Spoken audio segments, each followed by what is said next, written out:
Senator Whish-Wilson. Thank you, Deputy Chair. I see the challenge and the disconnect with this trade agreement slightly differently to Senator Wong. I think the Australian people and other countries around the world who are also conducting large plurilateral trade agreements, such as the European Union, as seeing these agreements as simply being about business deregulation. Simply being about business deregulation. Now, we know from leaked documents through WikiLeaks, there's 29 chapters in the Trans-Pacific Partnership Agreement. We know from these leaked documents that what's being negotiated in secret behind closed doors are actually the laws of our country. This trade deal, only a small component of it is actually traditional trades in goods and services the way we understand them. In terms of looking at issues around tariffs, changes to quotas, classic trade liberalisation. What this is business deregulation in areas of significant public interest. Senator Wong's already covered some of those very sensitive issues, like IP and access to cheap and affordable medicines. We know that's on the table. And I think Senator Payne, the three important words she mentioned in both her summaries, including today in question time, was difficult, outstanding issues that need to be resolved. Now, there's a very good reason why they are difficult, outstanding issues, because they are very sensitive and they present significant risks to us and our economy. As we have opened up our economy over the years, as we've liberalised our economy, we don't have much left to trade. These so-called sacred cows, like our IP laws, digital rights, environmental standards, and in that I could include a broad range of things such as labelling, local procurement, local content in media, the operation of state-owned enterprises, which actually is the first time it's been included in a trade deal, laws that will impact potentially government-owned enterprises that compete in commercial spaces. And if we don't have carve-outs in areas like broadcasting, then the ABC and SBS, who knows what their future will be under a deal like this. We're dealing with a very, very broad set of negotiations that impact just about every aspect of Australian life. Now, when I came to the Senate, it was my understanding that we, as parliamentarians, both in a federal level and at state and even a local government level, we make the laws in this country. We are elected by the people to make laws in this country, not negotiators behind closed doors or the Trade Minister, and not corporations or governments abroad. We make the laws in this country. So how is it that we've got ourselves in a situation where secret trade deals, and Senator Payne, I have been to a couple of these briefings, TPP briefings. They were confidential, media wasn't allowed, and we got no information whatsoever on anything. Very similar summary to what you just gave. They were hardly exploratory or explanatory around the issues that were worrying people who are in the room. Whereas we know, factually, especially in the US, that special interests, especially business interests, have had significant access, ongoing access to these negotiations for a long period of time. So to suggest that somehow it's been an open and transparent process is patently false. It has been a secret process, and as Senator Wong was saying, no doubt there are sensitivities to releasing this information. But this is where I think the disconnect is. If this wasn't just about business deregulation, if this was also about how trade could be a force for good in our society, how the exchange of goods and services could be a force for good in our society, then I don't think there would be opposition to trade deals.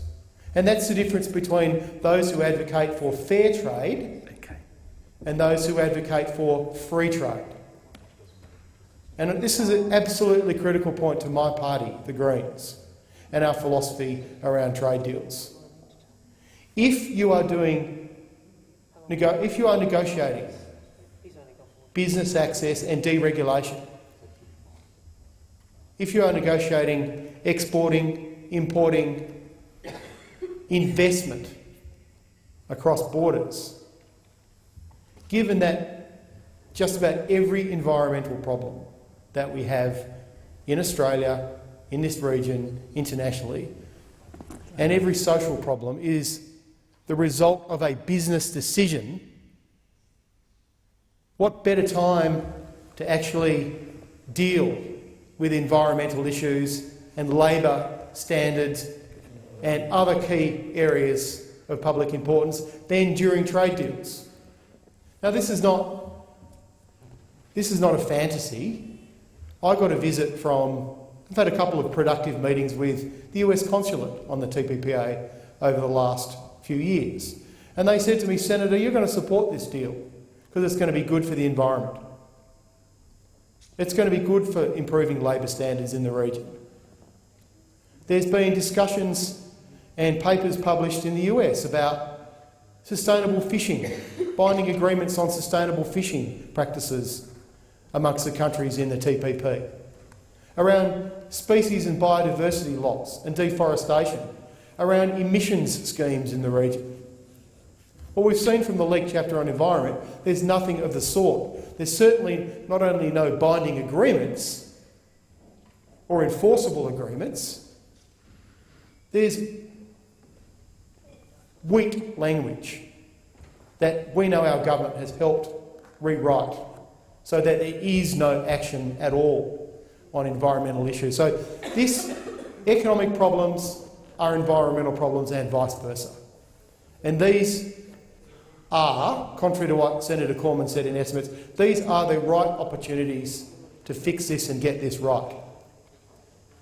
I had dinner last night at ANU with some very interesting academics, and this is a topic that we discussed. And one international expert who studies international law said these kind of agreements could also be very useful when we're dealing with businesses and we're behind closed doors, to getting agreements on information sharing around tax avoidance, around profit shifting, and issues that we've discussed in this chamber very recently and the Senate's going to be looking into. Why is it that it's only about business deregulation, about companies making more profits, and about us removing barriers to the free exchange of goods and services? So that is why I think the Australian public is deeply suspicious of deals like this, and why they rightly raise concerns over the lack of transparency and the fact that governments, not only our government, and the influence of large, powerful corporations are writing our laws behind closed doors. We have a right to know that in this building, and we did support Senator Wong's order of production of documents to have the TPP released 14 days before it was signed by Cabinet. We would have preferred that it was released much earlier, but at least it is much better than having it signed by Cabinet and sent to JSCOT, where we can look at it, we can make as much commentary in the world, but it makes no difference at the end of the day. It gets put up for vote. You either stand in front of a speeding train or you get out of the way. And there may very well be some good things in this deal. But at the moment, we know nothing about it, except for what we've got from leaked chapters. And what we know is a significant concern. So I would say to Senator Payne, if you want the Australian public to back your trade deals, then, and you've got nothing to hide, then release the details. Australians are also suspicious because trade deals are always overpromised and they always underdeliver, especially our bilateral trade deals. We've recently seen a very good report released by ANU about essentially what a load of rubbish the US free trade deal has been, what it has achieved for this economy. The Productivity Commission has talked about this.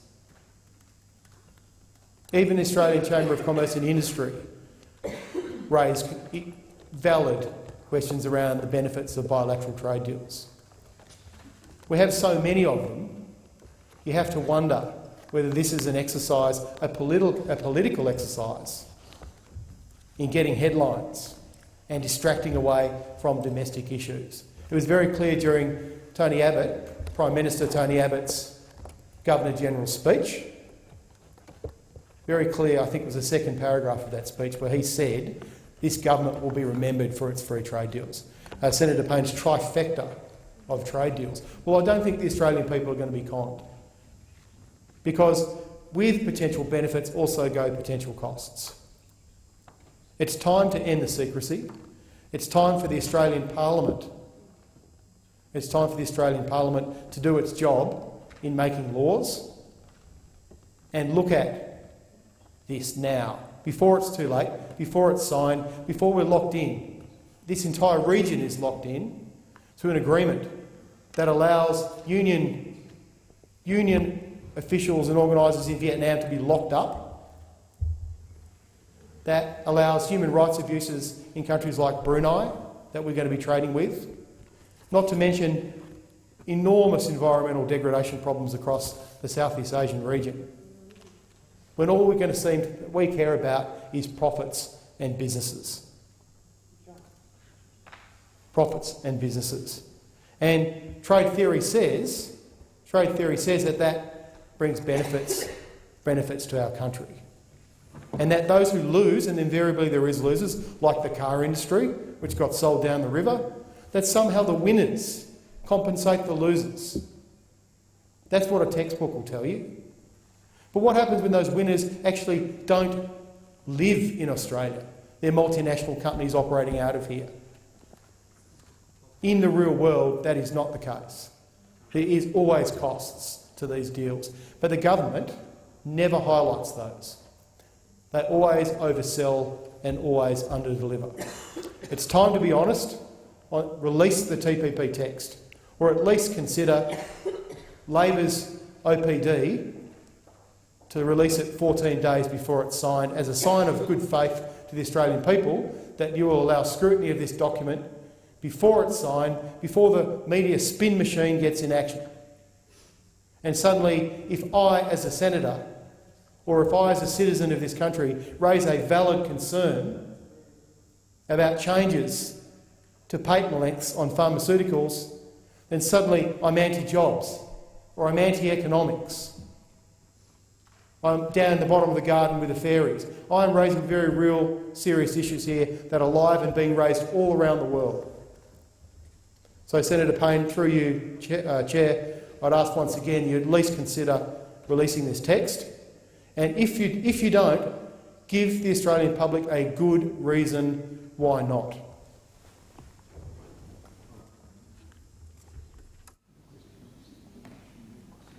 Is that the motion moved by Senator Wong be agreed to? Those of that opinion say aye. To the contrary, no. The ayes have it. The ayes have it.